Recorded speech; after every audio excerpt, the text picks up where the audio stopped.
നമുക്ക് മുരുകൻ സ്വാമിയുടെയും വള്ളി ദേവിയുടെയും പ്രണയകഥ കേൾക്കാം. എൻ്റെ ചാനൽ ആദ്യമായിട്ട് കാണുന്നവരാണെങ്കിൽ സബ്സ്ക്രൈബ് ചെയ്യുക, ഷെയർ ചെയ്യുക, സപ്പോർട്ട് ചെയ്യുക. വേടർ എന്നത് പവിത്രമായ ഭാരതത്തിലെ വള്ളിമലയിലെ പുണ്യമേറിയ മലനിരകളിൽ വസിക്കുന്ന നായാട്ടുവർഗക്കാരായിരുന്നു. വള്ളിമലയിലെ കരട ഗ്രാമത്തിൽ ധർമ്മിഷ്ഠനായ വേടരാജാവും ഭാര്യയും ഒരു പെൺകുഞ്ഞിനായി ശിവഭഗവാനെ നിരന്തരം പ്രാർത്ഥിച്ചിരുന്നു. ഒരു ദിവസം പുണ്യവനത്തിൽ നിന്ന് ഒരു ദിവ്യ പെൺകുഞ്ഞിനെ കണ്ടെത്തിയപ്പോൾ അവരുടെ പ്രാർത്ഥന സഫലമായി. ശിവന്റെ അനുഗ്രഹത്താൽ ജനിച്ച ആ തേജസ്വിനിയായ കുഞ്ഞിനെ സ്വന്തം മകളായി സ്നേഹപൂർവ്വം സ്വീകരിച്ച് വള്ളി എന്ന പവിത്ര നാമം നൽകി. വേടകുലത്തിലെ തേജസ്വിനിയായ രാജകുമാരിയായി വളർന്നു. ചെറുപ്രായം തൊട്ടേ ആറുമുഖനിൽ ചഞ്ചലമായ ഭക്തിയുണ്ടായിരുന്നു. നിരന്തരവും ഉണരുമ്പോൾ ആദ്യം മുരുകസ്മരണ ചെയ്യും. സന്ധ്യാസമയം വരെ ശരവണഭവ മന്ത്രം ജപിക്കുകയും ചെയ്തിരുന്നു. 12-ാം വയസ്സിൽ കൃഷി ഇടങ്ങളിൽ നിന്നും പക്ഷികളിൽ നിന്നും വിളവ് സംരക്ഷിക്കാൻ ഉള്ള ചുമതല അവൾക്ക് കിട്ടി. ഒരിക്കൽ ദേവർഷിയായ നാരദ മഹർഷി അവിടെ എത്തി. വള്ളിയുടെ ശുദ്ധമായ മുരുകസ്വാമിയോടുള്ള അനന്യമായ ഭക്തി കണ്ടു. അദ്ദേഹം തിരുതാണിമലയിൽ എത്തി അവിടെ മുരുക ഭഗവാനോട് ഈ വിശേഷങ്ങൾ അറിയിച്ചു.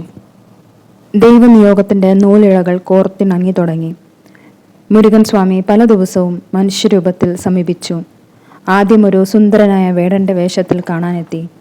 പിന്നീട് മുരുകൻ സ്വാമി ഒരു വയസ്സനായ ഒരു ഗോത്രത്തിൻ്റെ വേഷത്തിൽ പ്രത്യക്ഷപ്പെട്ടു. വിവാഹ അഭ്യർത്ഥന നടത്തി. താൻ ഒരു സാധാരണയായ ഒരു വനവാസി ആയതിനാൽ വിവാഹം ചെയ്യാൻ സാധിക്കില്ല എന്ന് വിനയപൂർവ്വം പറഞ്ഞു. സർവശക്തനായ മുരുകൻ സ്വാമി തൻ്റെ പ്രണയിനിയായ വള്ളിദേവിയെ സമീപിക്കാൻ വിവിധ വേഷങ്ങൾ കെട്ടി. ദേവലോകത്തിൻ്റെ സ്നേഹനായകനായിട്ടും ഭൂലോകത്തിൽ ഒരു സാധാരണ പ്രണയരെ പോലെ കാത്തിരിക്കേണ്ടി വന്നു. ഇതെല്ലാം തൻ്റെ ഭക്തിയായ വള്ളിദേവിയോടുള്ള അനന്തമായ സ്നേഹം കൊണ്ടായിരുന്നു.